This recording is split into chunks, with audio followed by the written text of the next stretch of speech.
Y hoy vamos a hablar de los santos, de dónde salen los santos, si funcionan, si no funcionan y demás. Y me gustaría primero contar una anécdota personal mía. Yo he tenido varias experiencias con los santos, lo cual no significa que yo crea en ellos, ¿vale? Y bien, una de las anécdotas que sufrí, o de las que fui testigo, uno de los milagros, fui con una pareja que tenía, y ella no era precisamente una persona devota, pero tenía, digamos, una atracción por un cierto santo que tiene un pequeño templo dedicado aquí en la provincia de Girona. Es un santo que no tiene muchos templos en España, pero casi todos están concentrados aquí en la provincia de Girona. Y ella me decía que le hacía peticiones y estas se cumplían. Y me decía que siempre que iba llovía.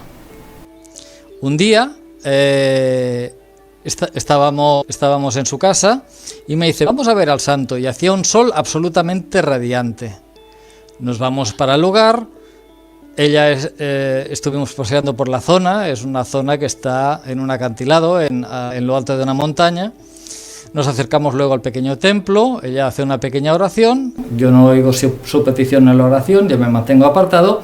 Y ella y nos vamos. Subimos al coche, pero no está lloviendo, no ha llovido. Hace un día absolutamente de maravilla. Y entonces nos cae un chaparrón durante unos segundos encima del coche cuando estábamos ya bajando por la carretera. Claro, este milagro a mí me dejó sorprendido, totalmente sorprendido, porque no tenía que hacer en ningún momento este cambio, ¿no? Entonces dices, ostras, ella me ha dicho que cada vez que va llueve y estamos en pleno sol y nos ha caído, aunque sea por unos segundos, agua del cielo cuando ya nos marchábamos. Digo, carajo, esto sí que es fuerte. Así que yo hace un año fui a hacer una petición. ¿Qué pasó con esa petición? Lo desvelaré al final del directo. Y bien, vamos a hablar hoy de la leyenda dorada o de la leyenda áurea. La leyenda dorada es porque hoy voy con chuleta, con los papeles, ¿vale? La leyenda dorada o la leyenda áurea es una recopilación que hizo el dominico, o sea, un monje dominicano, Santiago de la Vorágine, a mediados del siglo XIII. Está escrita en latín y se compone de la vida y milagros de unos 180 santos. Luego se han hecho más versiones sobre este tema y algunos hacen una ampliación de los santos y otros los recortan, se alteran las versiones, pero digamos a partir de este monje dominico es de donde viene la historia de los santos, ¿no?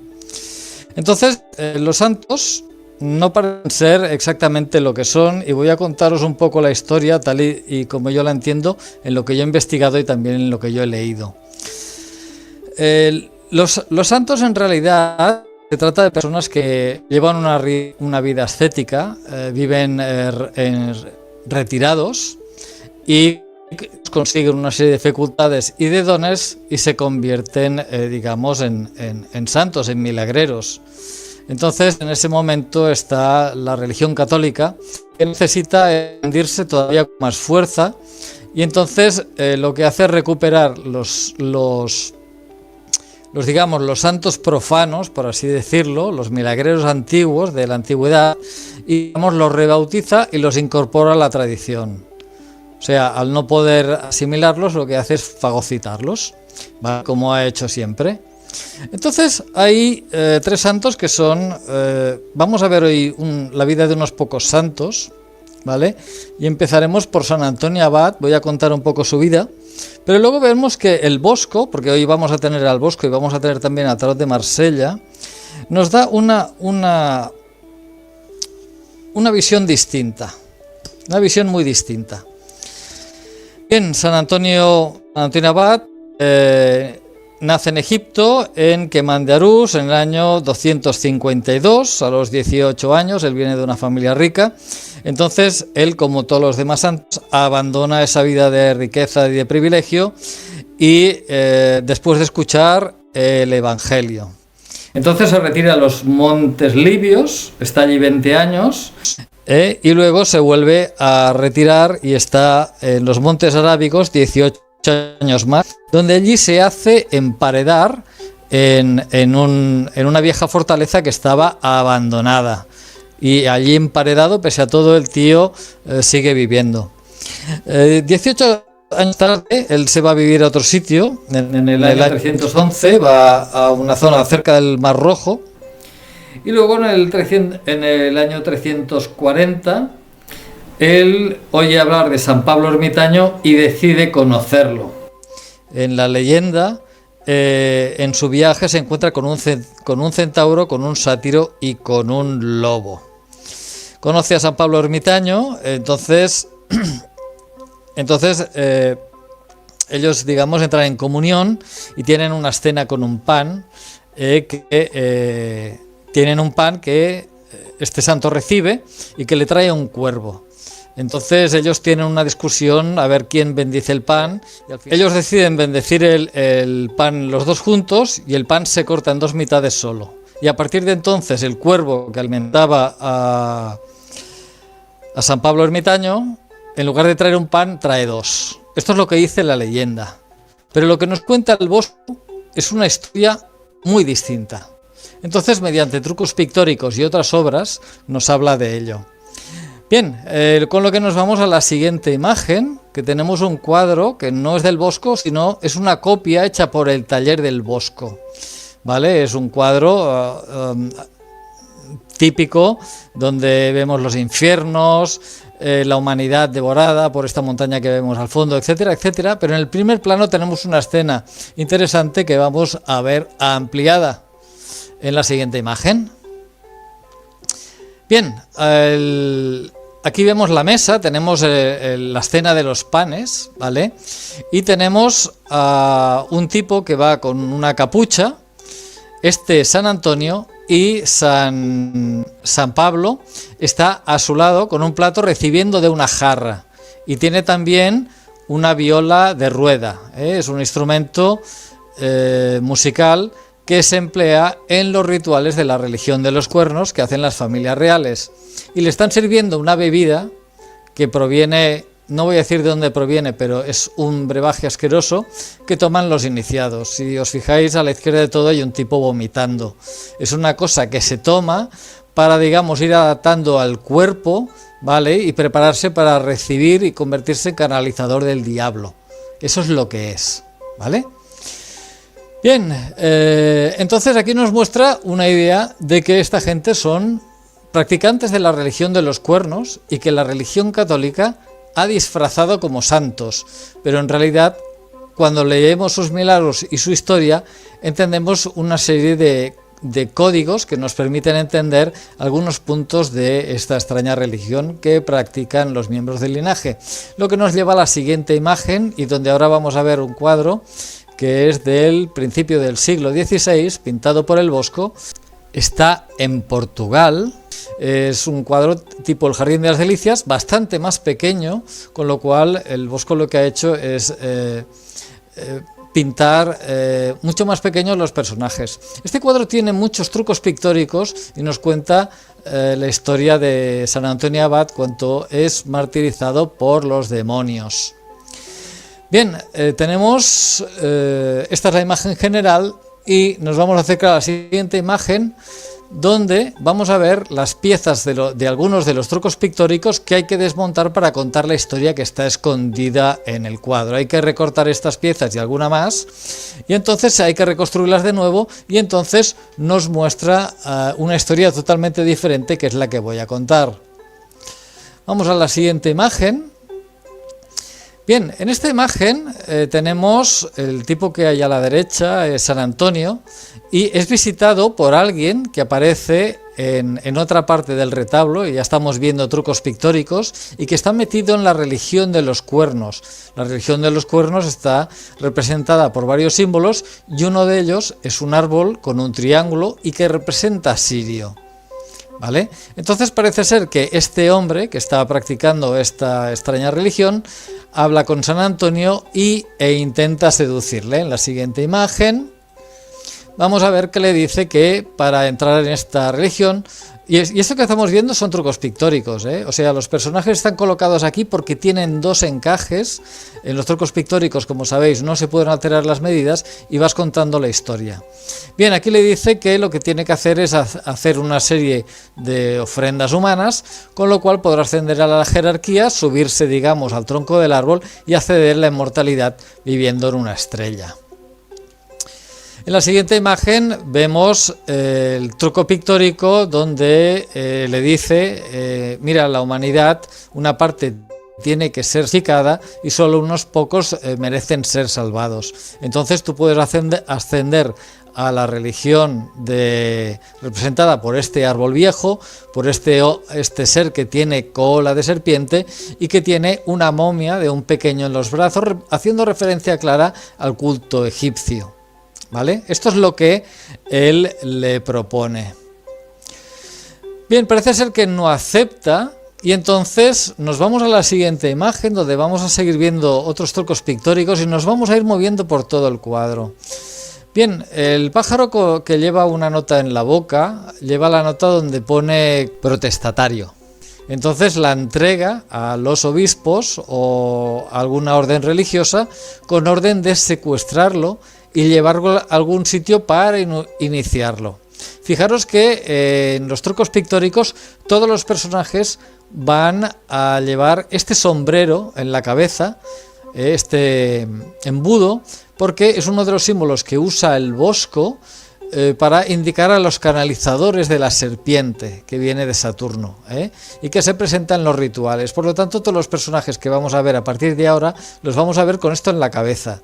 En el simbolismo clásico, el embudo simboliza un loco. Llevar un embudo en la cabeza significa estar loco, pero en el simbolismo oculto, secreto, en el simbolismo más alto, son los canalizadores de la serpiente, con lo que nos vamos a ir a la siguiente imagen. Bien, ahora estamos en el retablo central y todo esto es un truco pictórico, ¿vale? A él se lo llevan y lo presentan a una serie de gente de la iglesia que desea que este santo sea iniciado porque parece ser que sus milagros son reales y por lo tanto la iglesia necesita captarlo. En la siguiente imagen tenemos una ampliación de esta, donde vamos a ver el aspecto de los personajes. El tipo que está con la cabeza gacha representa a San Antonio siendo llevado e introducido al culto. El tipo que vemos a la izquierda con el embudo en la cabeza representa el tío que ha recibido el encargo. Y los personajes que están a la derecha son los encargadores que representan personajes históricos. Uno es miembro de la nobleza y uno es una mujer y pertenece a la iglesia. Pertenecerá a algún tipo de orden, jesuitas o cualquiera de estos. Y con esto nos vamos a la siguiente imagen. Vamos a ver.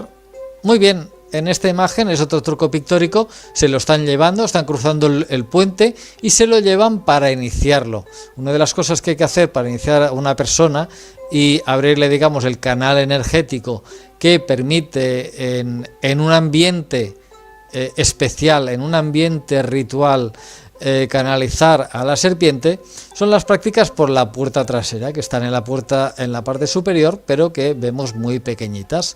Y con esto ya nos iríamos a la siguiente imagen. Muy bien, pues aquí se lo están llevando. Como veis, se está acercando al lugar donde va a ser iniciado, donde va a hacer las prácticas de canalización, donde va a hacer las ofrendas humanas de humanos pequeños, y tenemos también este hombre árbol con cola de serpiente y que tiene la momia de un pequeño entre los brazos, referencia al culto egipcio, y también tiene el rostro negro porque es una representación de Anubis, es el guía del culto a los muertos.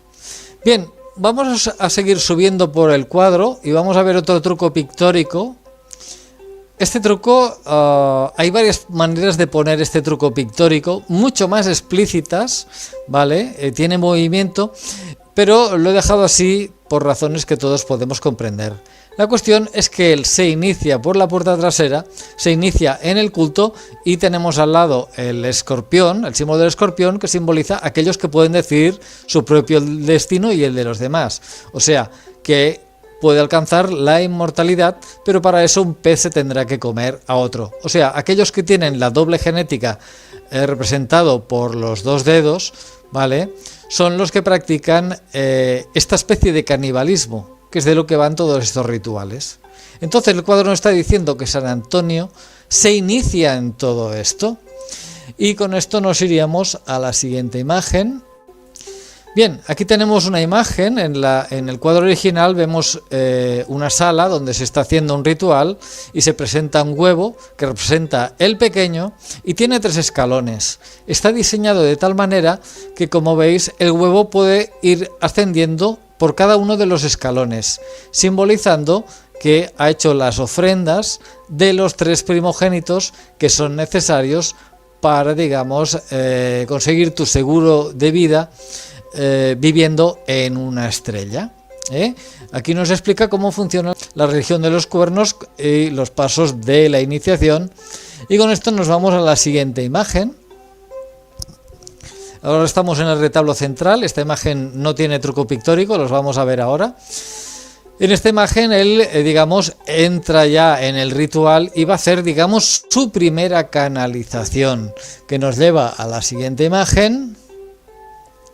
Aquí lo tenemos a él, que está arrodillado en primer plano, detrás está celebrando el ritual, están llegando los músicos, y fijaros en la mujer que está a su lado, porque todo esto conforma un truco pictórico con la imagen que ya hemos visto. Y nos vamos a la siguiente diapositiva, donde ahora ya tenemos el truco pictórico. Él está usando la frecuencia para entrar en este éxtasis. Lo que está flotando es el pato de Amón, el pato de Zeus Amón en la tradición griega, que es, digamos, el viaje, digamos, con los dioses, ¿vale? Entonces él va a conocer a los dioses, ya se ha introducido en el culto, y en la siguiente imagen vemos como él es jineteado, ¿vale?, por el diablo, representado por este músico que es un cerdo, ¿vale?, y que lleva el búho en la cabeza. Detrás de él hay una representación de Saturno, y él se ha convertido en un pez. ¿Por qué? Porque está en otra dimensión, ¿vale? Y el símbolo del pez, pues es el símbolo de los canalizadores. Con esto nos vamos a la siguiente imagen, donde terminamos esta serie de trucos pictóricos, aunque hay más, lo he dejado aquí, donde él ha aprendido la verdadera naturaleza de la realidad. Ahora vemos que él ha cruzado las aguas, aunque no se ve en la imagen, a los pies entre los dos personajes hay un río, ha pasado de una orilla a la otra, y en su cabeza él lo que tiene es esta corona, que sería, digamos, el símbolo de su entrada en el culto a Isis, y el agua que está arrojando esta mujer que está detrás de él cae encima del libro, que es las enseñanzas que él nos va a dar, las está bendiciendo. Entonces, cuando leemos algo sobre este hombre y otros santos, nos están hablando siempre de la religión de los cuernos. Esta es la finalidad oculta de los santos, en definitiva. Y nos vamos a la siguiente imagen. Estamos en el cuadro que estábamos antes, en la parte superior. Él ya se ha iniciado, ya ha hecho todo lo que tiene que hacer por la puerta trasera, y entonces aquí él está volando por los cielos, está puesto en horizontal porque ha cambiado de plano, está encima de una rana con los brazos abiertos porque él tiene la genética específica que permite la transformación, y está siendo guiado por un lobo que representa a Sirio. El lobo porta una rama que representa la rama, digamos, que él va a fundar, ¿vale?, que será siempre un doble culto. En sus templos deberíamos de encontrar ese simbolismo de los dos libros, el libro abierto y el libro cerrado. Bien, en las iglesias vas a ver que hay un libro, ¿vale? Hay un santo con un libro, y lo señalan normalmente con un dedo. Esto es para los gentiles. Cuando el libro está cerrado, el santo tiene 2 dedos. cuando tiene 2 dedos, significa que es miembro del linaje, tiene la doble naturaleza. La naturaleza humana, la naturaleza de la serpiente. ¿Vale? Y con esto quedan explicadas unas cuantas cosas sobre lo... Y ya podemos volver a la siguiente diapositiva, donde vamos a ver el retablo central de San Antonio Abad. Y aquí tenemos el desarrollo y la misión, digamos, de la Iglesia y de él. Señalado con el número 1, vemos el mundo antiguo, el mundo pagano, que hay que destruirlo para que puedan entrar esos demonios. En el número 2 es la franja, digamos, del dibujo, donde se introduce todo el tema de los ritos de la religión de los cuernos. En la parte del segmento de la imagen número 3 tenemos que es un doble culto. En la parte izquierda, la oscura, tenemos, digamos, lo que sería la Iglesia Católica Apostólica Romana, donde los hombres dirigen su energía hacia un hombre sufriente clavado en una cruz, mientras los que saben la verdad van, digamos, a la religión que está especificada en el pilar que vemos que ocupa esa columna que hay allí en medio y que explica la religión de los cuernos, y que ya hicimos un directo simplemente para explicar esta parte del cuadro, pero sin trucos pictóricos. Y luego en la parte de la izquierda con el número 4 es la fundación de la Iglesia Católica Apostólica Romana y digamos su crecimiento, pero como doble culto. Aquí ya nos muestra toda la parte oculta. Y con eso termina la breve descripción del cuadro de San Antonio tentado por los demonios. Y bien, voy a contar algo más. Si nos vamos a la siguiente imagen, es otro cuadro del Bosco. Yo me voy a tener que poner las gafas. Aquí hay unos santos. El de la izquierda es San Antonio. Ya hemos visto lo que ha hecho. Es un pilar de la Iglesia. Y es el primer santo no mártir de la Iglesia Católica, ¿vale? El que está en medio es Eusebio Jerónimo de Estridón, que vive entre los años 340 al 420 después de Cristo, y es uno de los, digamos, padres fundadores de la Iglesia, que tradujo la Biblia del latín y del hebreo, del griego y del hebreo al latín. Y eso es lo que se conoce como la Biblia Vulgata. Eso sucede en el siglo IV. Bien, el santo que vemos a la derecha es San Egidio. No tenemos gran información de este santo. Está en el siglo VII. Su vida transcurre ahí. No hay demasiada información. Su biografía es escrita 200 años después. Y aquí se le conoce sobre todo como San Gil o San Gilberto. Él es un santo que adapta la regla de San Benito. La regla de San Benito es el conjunto de leyes establecido por otro monje, que es San Benito, que él, digamos, establece un reglamento por el cual se tendrían que regir los monasterios. Él adopta esta regla, y estos son 3 de los principales pilares de la fundación de la Iglesia Católica Apostólica Romana, tal y como la conocemos hoy en día. Pero el Bosco nos está diciendo en estos cuadros que esta gente en realidad sabe que todo esto es mentira, saben que están engañando a las personas, conocen la verdadera naturaleza de la realidad y son practicantes del culto a Sirio y a Saturno. Esto es lo que nos dice este cuadro, que ya fue explicado también en un directo contigo, y esto nos llevaría a otra parte. Bien, esto es un manuscrito dedicado a Santa Brígida. Vamos a cambiar de santo. Santa Brígida hay 2. Hay una Santa Brígida muy antigua que convertía el agua en leche, curaba a los leprosos, golpeaba una roca y brotaba una fuente, ese tipo de cosas, ¿vale? Y luego está Santa Brígida de Suecia, que esta es una santa que sí está bien documentada y sí existió, pero un poco más tarde. Nace en el año 1303 y muere en el año 1373. Funda la Orden del Santísimo Salvador. Él es de familia noble, es descendiente de la nobleza de de Suecia, está emparentada por lo tanto con la familia real sueca, y en 1335, o sea, cuando ella tiene unos 32 años aproximadamente, se convierte en consejera de la reina de Suecia. O sea, estos son altos vuelos, ¿no? Entonces, esta santa lo que hace es hace una serie de predicciones y intenta divulgarlas, no le hace mucho caso, pero esas predicciones se van cumpliendo, ¿vale? Por ejemplo, advertir al Papa que detenga la guerra de los 100 años y cosas por el estilo. Es desoído y el Papa es fulminado. Creo que se trata de Urbano V o el que le sucedió, no estoy seguro ahora, estoy hablando de memoria. Bien, en esta imagen es de un códice antiguo, es un libro principalmente de imágenes, todavía está en estudio, y en la parte inferior lo que estamos viendo es a los reyes y a una serie de monjes que se arrodillan frente a ellos.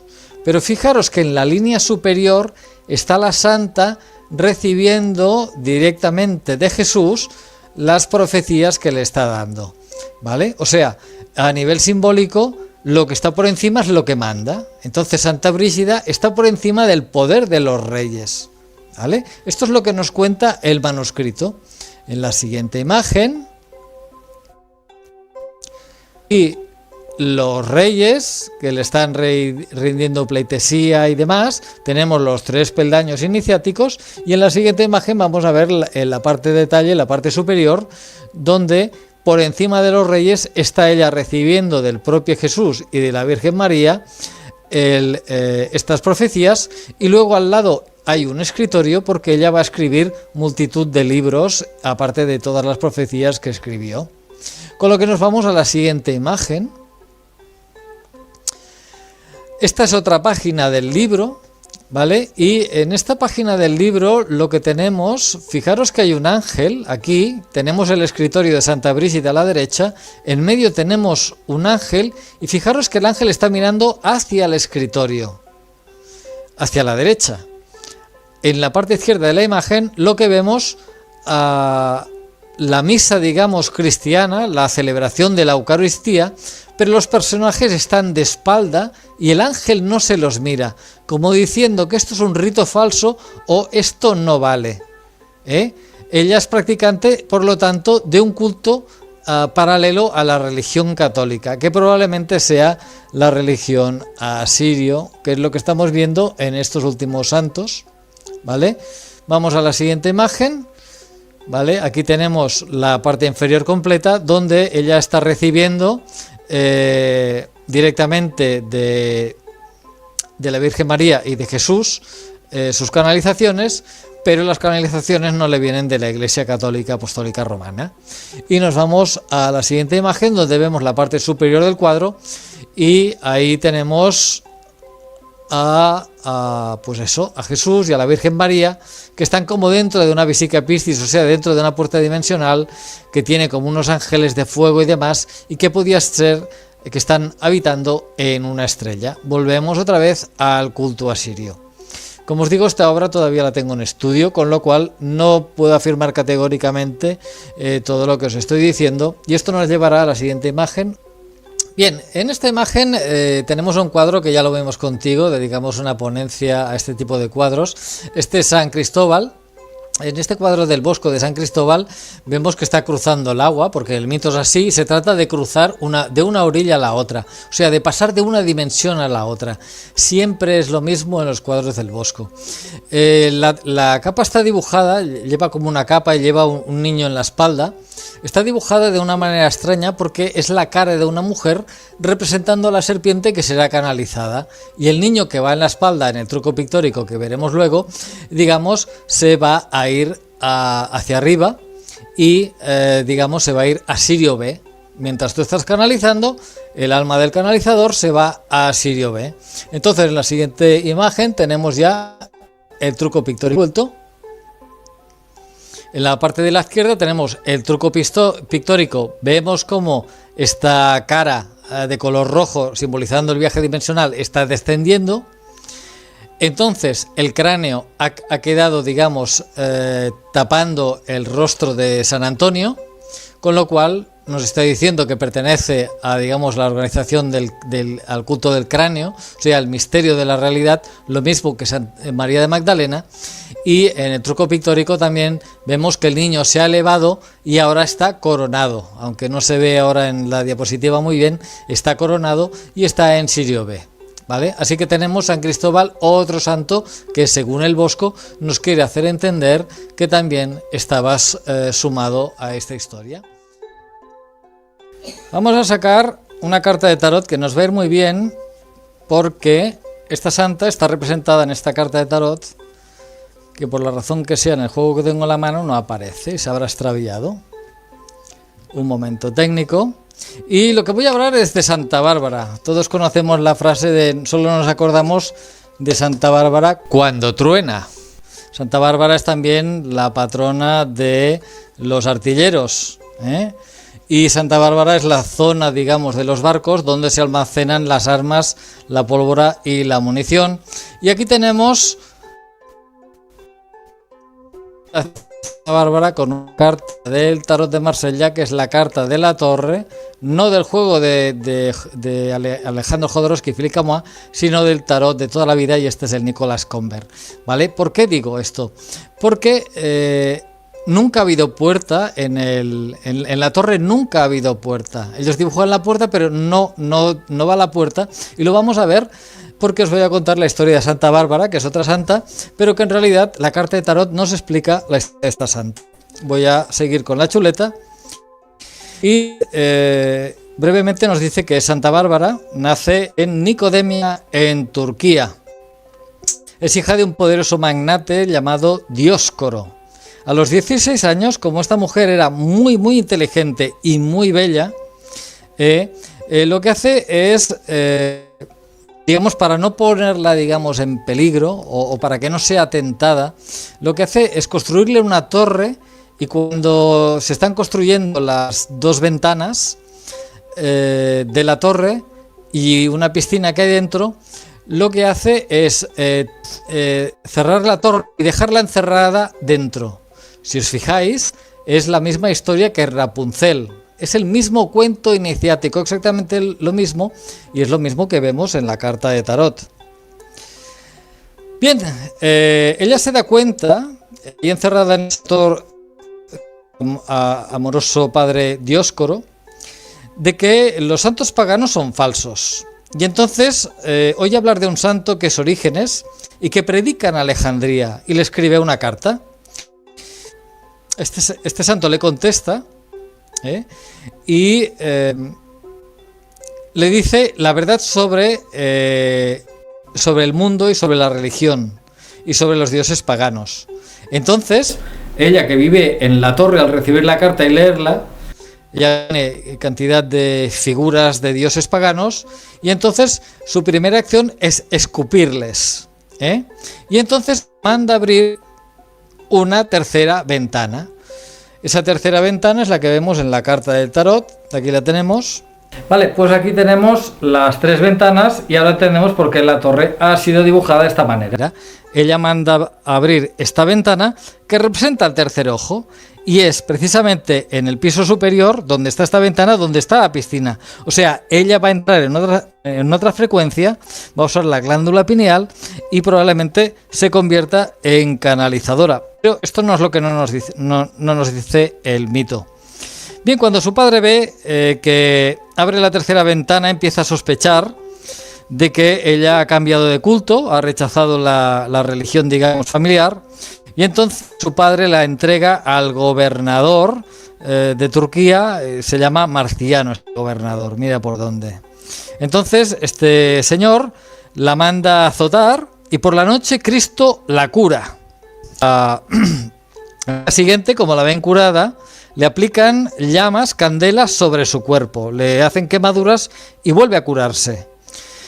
Al siguiente día le golpean la cabeza con martillos, a ver quién sobrevive a una prueba así, pero ella lo supera, También en otro día le van a arrancar los pechos, podemos imaginar cómo lo hacen. Le clavarían unos ganchos y arrastrarían unos caballos, vete a saber. Ya sabemos cómo era la Edad Media, ¿no? Pero ella siempre se recupera. Al día siguiente la pasean desnuda y entonces viene un ángel y la cubre con un manto. Y entonces cae un rayo. Y lo que hace es fulminar al padre y al otro tipo, al gobernador. Y esto es lo que estamos viendo precisamente en la carta del tarot. Entonces podemos ver cómo estos santos tienen bastante ficción y el tarot nos oculta estas historias porque parece ser que son importantes para entender la religión de los cuernos, que es una de las cosas importantes que está escondida aquí. Y bueno, en el tarot encontramos más santos, hay bastante de esto. Por ejemplo, este podría ser Diógenes, pero podría ser también San Antonio y podría ser otros muchos santos. Y también hay otras cartas que representan a otros santos. Y ya para terminar el directo, os voy a explicar cómo termina la historia de este santo que yo fui a visitar. He dicho que subimos a la montaña. Hacía un día espléndido, ella hace su petición, subimos al coche, cuando empezamos a bajar la montaña nos cae un parrón, pero durante 5 o 10 segundos, muy poquito, pero claro, con un día totalmente despejado a mí me pareció un milagro, desde luego que lo es. Así que hace un año yo fui a visitar este santo para hacer una petición, le traje un par de velas, hice mi petición, entré en comunión con el lugar. Además es un lugar muy curioso porque el emplazamiento está en una zona arqueológica de un antiguo poblado ibérico que se conserva y que puede ser visitado, ¿vale? Pero la petición jamás se ha cumplido. Entonces entiendo que algunas personas reciben, digamos, el mensaje de tú puedes conectar conmigo y entonces yo te voy a hacer, yo te puedo ayudar.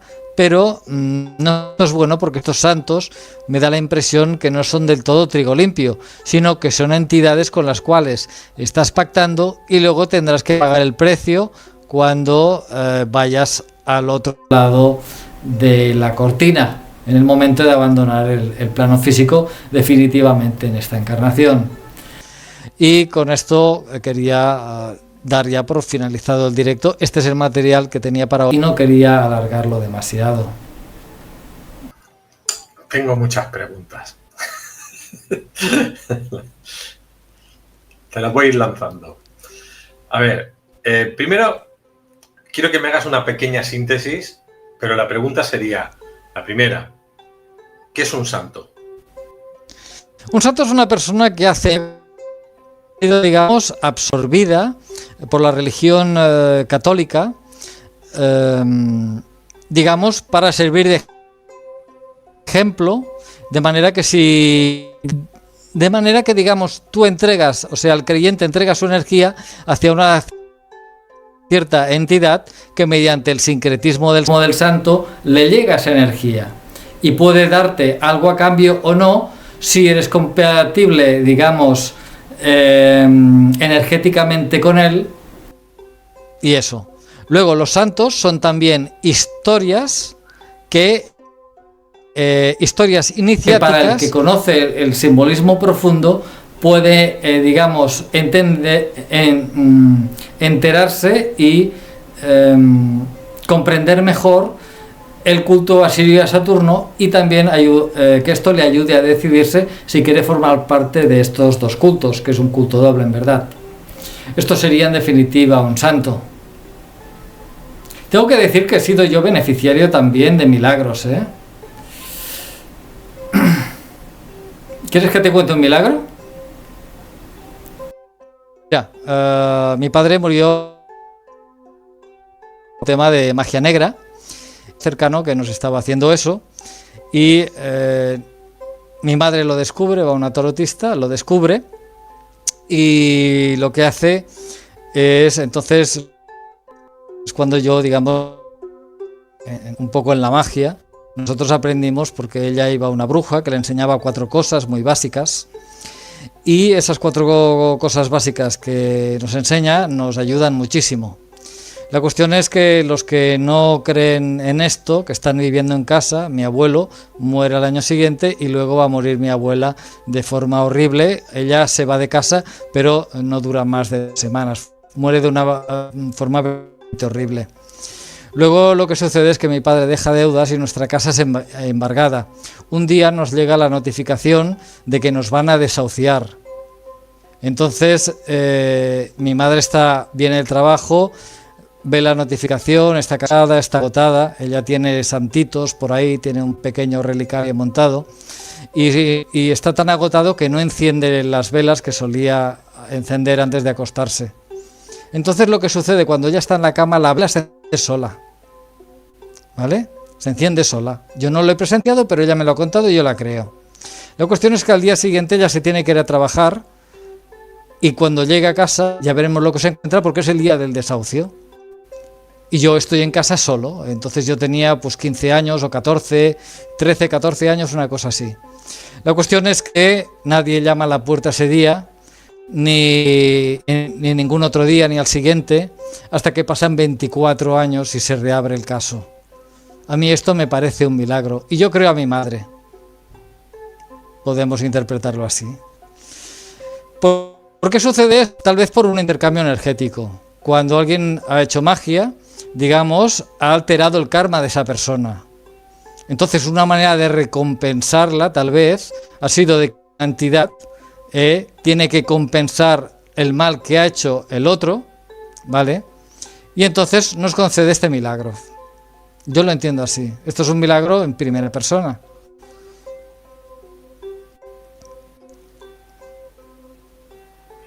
Muy, muy interesante.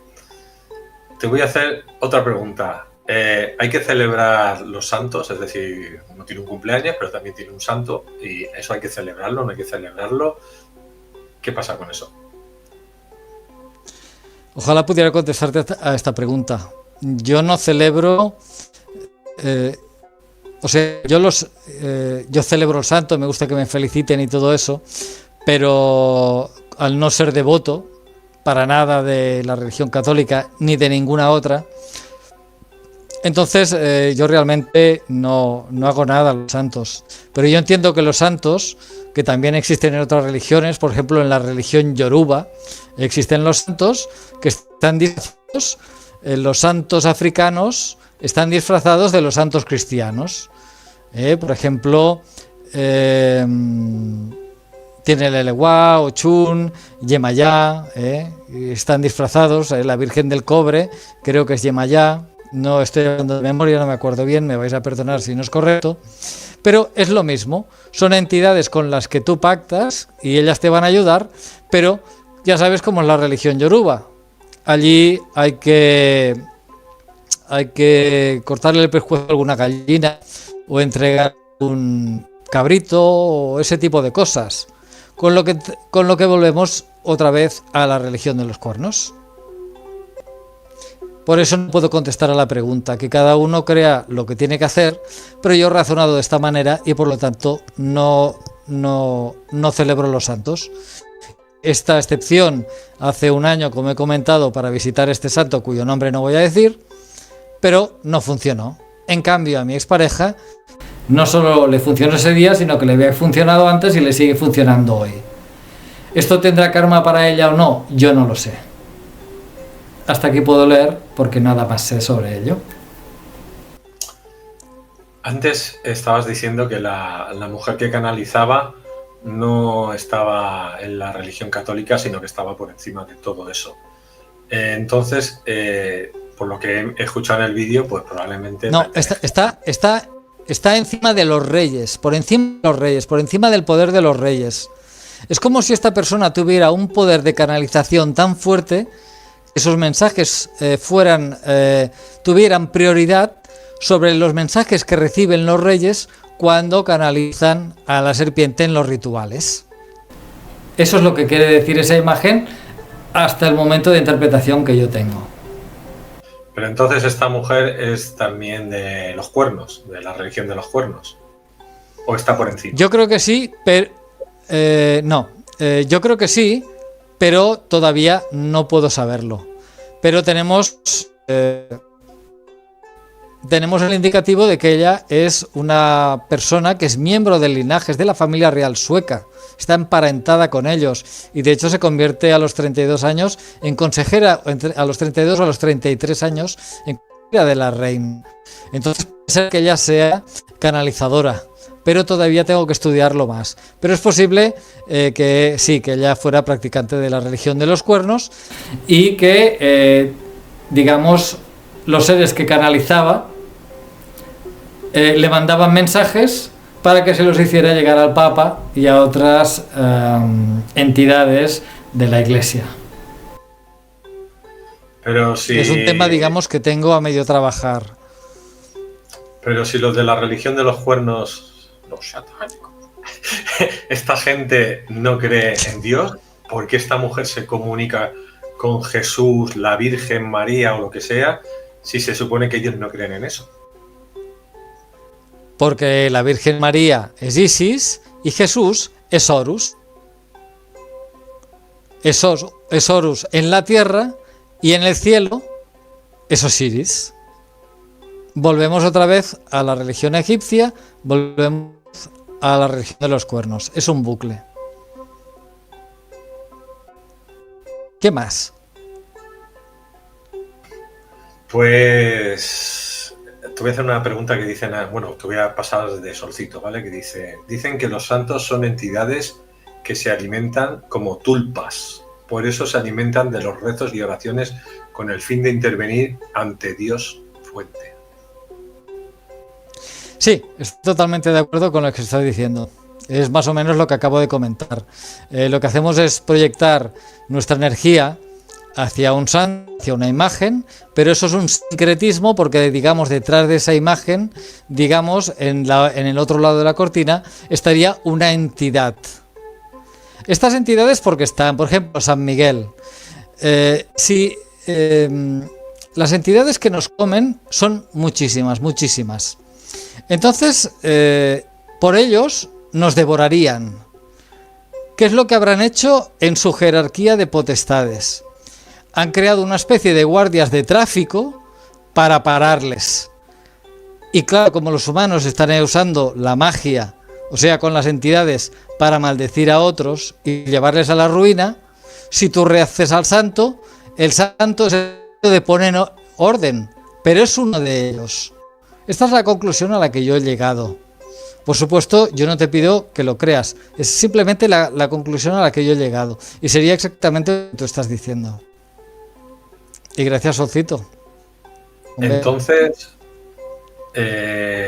¿por qué tú has querido hacer este vídeo hablando de los santos? ¿Qué es lo que te ha movido en el vídeo este? Me ha movido el estudio. O sea, yo ahora estoy haciendo vídeos y hablando de todo esto, pero en verdad todo este estudio lo realizo para mí. Pero ya que lo he hecho, lo divulgo. Yo busco una verdad. Intento entender qué es el mundo y cómo funciona. Entonces, yo tengo que estudiar diversas religiones y al estudiar la religión católica también tengo el tema de los santos. Y por eso quería hacer este directo y se puede seguir hablando más y más y más de los santos, pero hoy no he querido expresar mucho el tema. También quería mostrar lo que el Bosco nos está mostrando mediante trucos pictóricos en su obra, donde él, ¿qué es lo que pinta? Santos. Creo que son motivos más que suficientes y que merecen un directo como este. Entonces, ¿qué tenemos que hacer cuando veamos un santo? Yo creo que nosotros tenemos que creer en nosotros mismos, ya que nosotros somos Dios. Si entendemos Dios como una palangana llena de agua, que es como lo representaba el Bosco en la parte inferior de su cuadro, del retablo central del cuadro, el carro de Leno, la fuente sería como una palangana. Y el tarot nos enseña que las almas son gotas. Entonces hay que creer en la gota que nosotros somos. Yo creo que tenemos que creer en eso, ya que hemos sido desconectados de la fuente. Y la fuente, que es una masa mucho más grande de agua, a la cual entran gotas de regreso, las que no han caído atrapadas en Matrix como estas, y de la que salen gotas como nosotros, que son atrapadas. En el Jardín de las Delicias lo que nos revela el Bosco es que el plan de estas entidades, o sea, el fin último de las entidades extraterrestres es vaciar la fuente. Cuando tú coges las almas, o sea, el agua, la procesas aquí para que se adapte a una frecuencia y la llevas al infierno, o sea, la pones a alimentar una estrella, esta alma no puede volver a la fuente, con lo cual están vaciando la fuente. Cuando la fuente ya no tenga poder porque hay demasiada poca agua o simplemente ya todas las almas estén capturadas, ellos serán los dueños de la creación. Este es el máximo plan extraterrestre, tal y como yo lo entiendo, y es lo que está pintado, de hecho, en el Jardín de las Delicias. Al principio, en el retablo de la izquierda, el retablo del paraíso, vemos la fuente original que ha sido entendida y parasitada por el búho, que representa a todo este conjunto de entidades. Entonces, gracias al tema de Sirio, ellos encuentran una manera de sobrevivir dentro de las estrellas, que esto es un tema mucho más complejo y que se tratará en otra ocasión. Y entonces ellos están haciendo una copia de la fuente, que es algo que yo estoy mostrando ya de hecho ya lo estoy mostrando en mi serie Desvelando el Jardín de las Delicias. Hemos visto esa construcción de esa máquina, de esa copia de la fuente.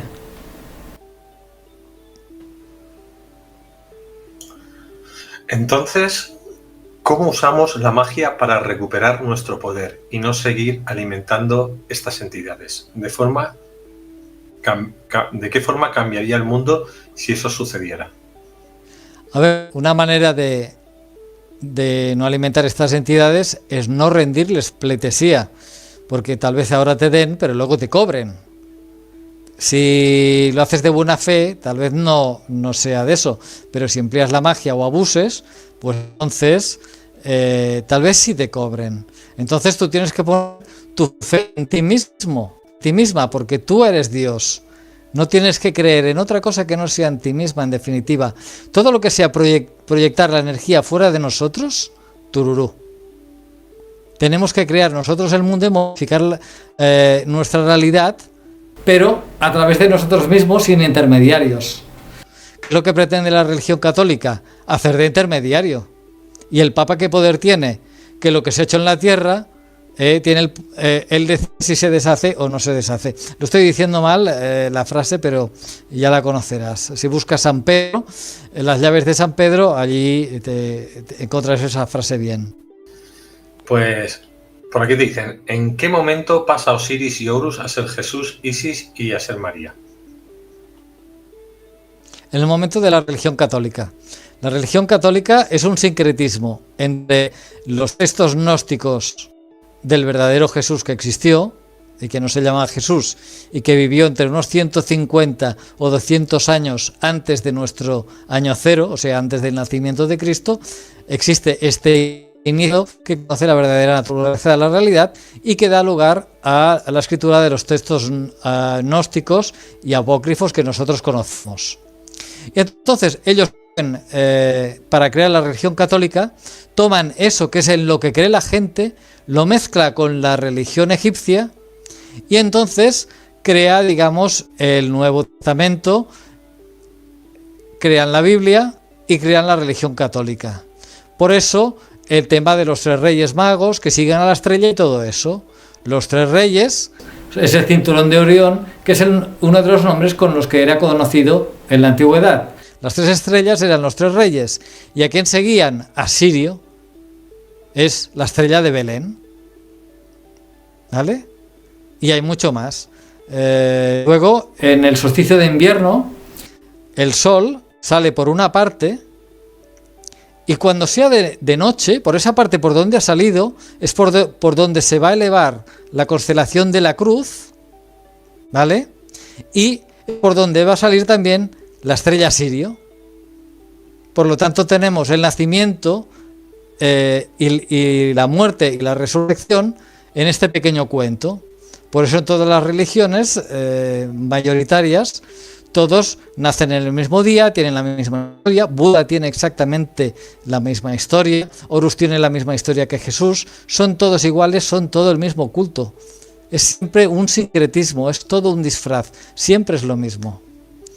pero la religión cristiana, el momento en que Osiris y Horus pasan a ser Jesús y María se convierte en Isis, es cuando Constantino en el año 325 reúne a los creyentes de Jesús más ortodoxos, los reúne y les dice: venga, concilio de Nicea, y a ponernos de acuerdo y a crear la iglesia de Pedro.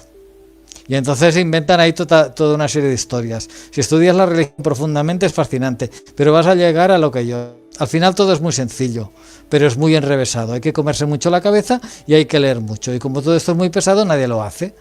Y los que creen son los que menos leen estos libros. Yo, que no creo, soy precisamente el que se tiene que leer los libros para ver si esto es verdad o no lo es. ¿Por qué? Porque yo persigo el conocimiento. ¿Y los arcángeles serían igual a los santos? Pues serían los guardias de tráfico de esta selva de arcontes que nos devoran. ¿Vale? Todo consiste en una serie de jerarquías, pero todo es lo mismo. ¿Y si oran a Jesús y a María, pasa lo mismo que con los santos? Claro, yo entiendo que Jesús como tal, es posible que haya algún tipo de entidad que nos ayuda y que existe. Por ejemplo, yo he recibido canalizaciones de un segundo, donde recibo una serie de impresión y cambio energético. No hay mensaje ni hay nada. Pero entiendo que gracias a eso, yo he puesto la atención en las cosas donde yo la pongo, y descubro las cosas en las que yo descubro. Entiendo que yo estoy siendo inspirado, pero claro, ¿en qué creo yo? En mí. ¿Es el yo superior eso o lo que sea? Yo no lo sé, pero yo tengo la sensación de que estoy siendo inspirado. Jaume no es tan listo. Le están inspirando. Algo hay. Y hasta aquí puedo leer.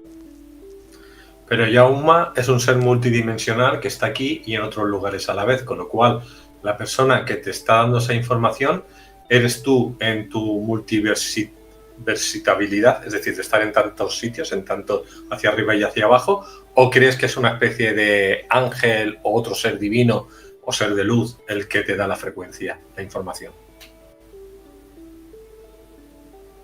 Yo creo que es otro ser que cuando yo vibro en la frecuencia adecuada y en el momento adecuado, es capaz de ponerse en contacto conmigo y entregarme algún tipo de paquete de datos o de modificar alguna parte de mi campo energético que me permite ver cosas. Creo que es externo. Eso yo creo, pero no lo puedo asegurar. Ahora que está llegando las fechas navideñas, el Papá Noel antes era, si no recuerdo mal, un cura o un santo, ¿no? También, la versión original, no la versión de la Coca-Cola o la americana, ¿no? Estamos hablando que hay un santo que estaba en Turquía y otro santo que se le asocia a la zona de Holanda, ¿no? Más o menos, que sería lo que hoy en día es el Papá Noel. Si no ¿Y en el norte de Europa? Uh-huh. Sí, en el norte de Europa. Sí, hay mucho de esto, pero de todas maneras, pensemos que la Navidad es el momento más álgido en la religión de los cuernos. La Navidad es el solsticio de invierno, que es el momento de más oscuridad en el mundo, donde el toroide frecuencial, de la Tierra está más tiempo en oscura, y entonces es mucho más fácil que estas entidades puedan entrar. Es mucho más fácil canalizarlas en los rituales.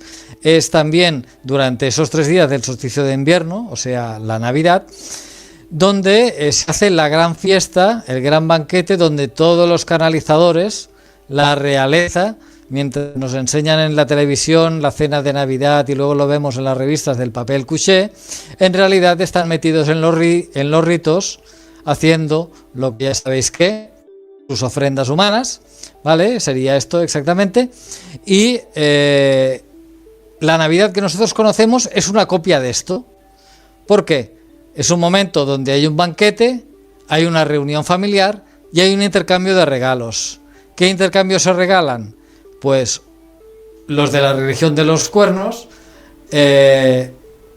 lo que hacen es sus ofrendas y a cambio reciben conocimiento y privilegios para seguir gobernando a la humanidad y esa promesa de la eternidad habitando en el interior de una estrella.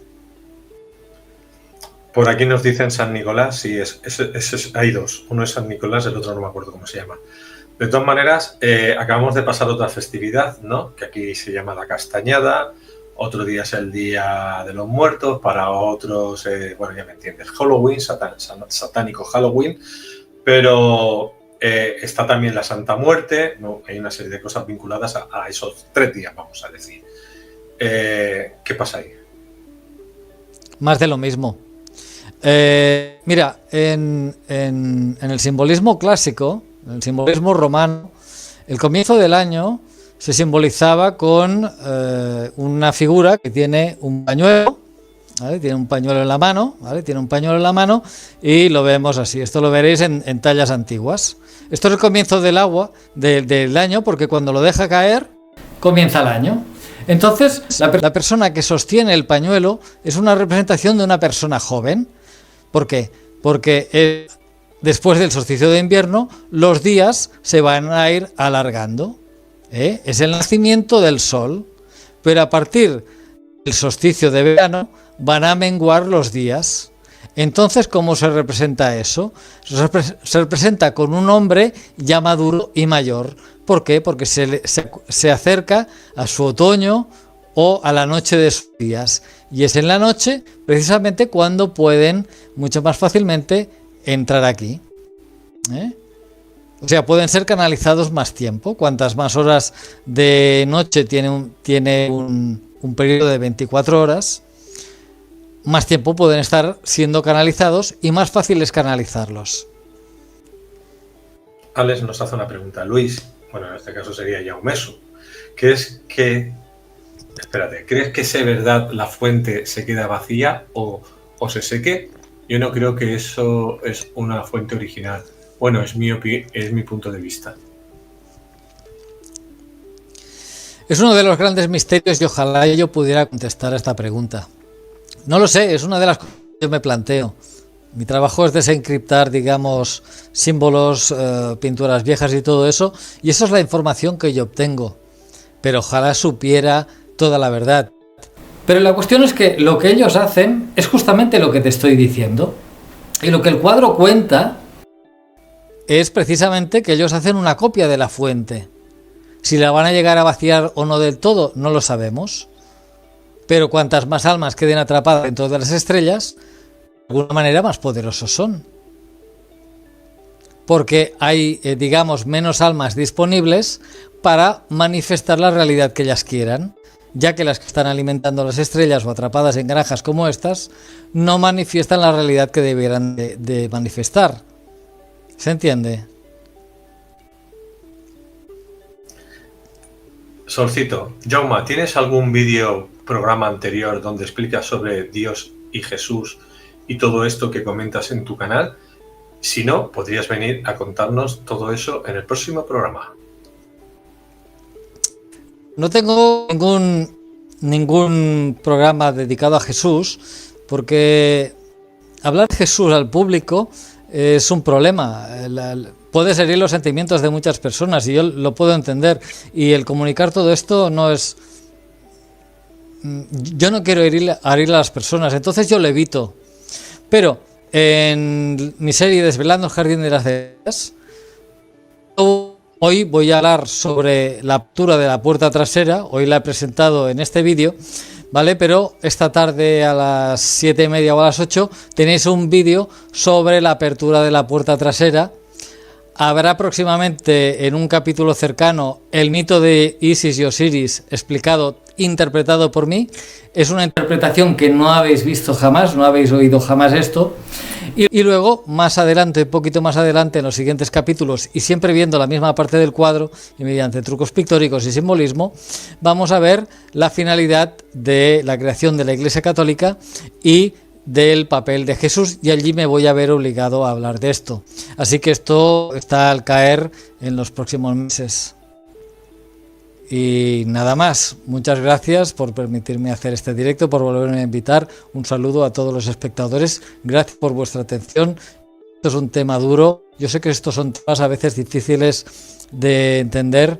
No pretendo ser el poseedor de la verdad, pero sí lo que estoy seguro que soy es un investigador serio, una persona que busca la verdad y de cierta manera lo pruebo como puedo, mediante los trucos pictóricos en el tarot, en las obras de arte, en la arquitectura, en montones de sitios. Así que gracias a todos, gracias por invitarme. Te voy a poner en un aprieto muy grande. ¿Puedes contar alguna profecía, algo canalizado, algo que te llegue, o algo que intuyas, o algo geopolítico para los próximos meses? ¿Algo que tú te inquiete? Sí. Mira, voy a hablar del Tres y Atlas, lo voy a hacer muy breve, ¿vale? Mira, el Tres y Atlas, yo me lo miro desde una perspectiva, o sea, ahora la gente está mirando al cielo la información que nos entrega la NASA y también lo que nos dicen estos expertos que hoy es una cosa y que mañana es otra. Vemos que el Tres y Atlas es una cosa difusa, que no sabemos exactamente lo que es, qué naturaleza tiene, y es muy pequeño porque todavía está lejos, ¿vale? Si vemos las portadas de esa revista, la revista del Eco, de los 2 últimos años y que yo descodifiqué porque ambas tenían trucos pictóricos y demás, ¿vale? Puedo tener una perspectiva más amplia del Tres y Atlas y es ahí donde viene la profecía. El Tres y Atlas, en mi opinión, y digo en mi opinión, es una mentira que se está acercando y es una mentira que es difusa porque es pequeñita todavía, pero va a ir creciendo y no tiene forma porque todavía no está decidido lo que va a ser. ¿Cuánto va a tardar en venir el Tres y Atlas? Va a tardar el tiempo que tarde en estar el tablero dispuesto y las piezas en posición antes de que puedan empezar a moverse, ¿vale? Entonces, esta es la profecía que yo puedo hacer para los próximos meses. Veremos si se cumple. ¿Tú qué opinas? Pues mira, mi opinión es la misma que tú has dicho, que es una noticia falsa, que lo que hace, de hecho ayer hice un vídeo que ya me lo preguntaron y lo contesté. Digo, para mí me da igual lo que sea, básicamente me importa una mierda. Lo dije así en el vídeo. ¿Por qué? Porque tanto ufólogos como NASA, como China, como Rusia, ¿no? Cada uno dice lo que le da la gana y al final es tener a la gente sumida en el miedo, sumida en te voy a dar algo para que te entretengas y sigas mi rollo, ¿no? Y yo le decía a la gente, el problema no es ese, el problema es que ya sabemos que existen entidades de luz, entidades, vamos a decir, desencarnadas o de otra índole, mundo intraterreno, incluso más allá del muro de hielo, incluso ahí arriba, no importa lo que sea. Digo, y entre nosotros circulan muchas razas, nosotros hablamos, yo le decía a la gente, hablábamos antes de cuántas sangres había, A, B o positivo, no, 4 o 5, hoy en día hay 72. 72 tipos de sangre. ¿Qué quiere decir eso? 72 tipos de hibridaciones diferentes que se han hecho con el ser humano, con otras humanidades, actualmente en la Tierra. Entonces, ¿quiénes son los extraterrestres? Primera pregunta. ¿Quiénes son los híbridos? Segunda pregunta. Y tercero, ¿a dónde nos quieren llevar en esta granja humana? Esa es mi opinión personal. Entonces, eso no deja de ser, aunque pueda ser verdad, vamos a suponer que es una nave nodriza, ya tenemos naves nodrizas aquí abajo y debajo del agua y dentro de los volcanes, tenemos también ciudades, o sea, es decir, ya tenemos un mundo que está ahí y que la gente, por lo que sea, algunos lo perciben y otros no, pero no me vengas a vender algo del Atlas cuando ya estamos rodeados de ese mundo. Es la gente la que no tiene una frecuencia determinada ni una glándula pineal o pituitaria desarrollada para poder entrar en otras frecuencias. Esa es mi opinión personal. Muy bien, muy bien. Pues mira, hemos coincidido en la profecía. Totalmente. Somos poetas, Yo leo símbolos, tú canalizas y tienes contactos por ahí y llegamos a las mismas conclusiones. Por lo tanto, tal vez haya entidades positivas ahí fuera que nos puedan guiar si eres capaz de conectar con ellas. Con lo que redundaría en una de las preguntas que se ha hecho. Familia, en otro momento seguimos. Hasta ahora.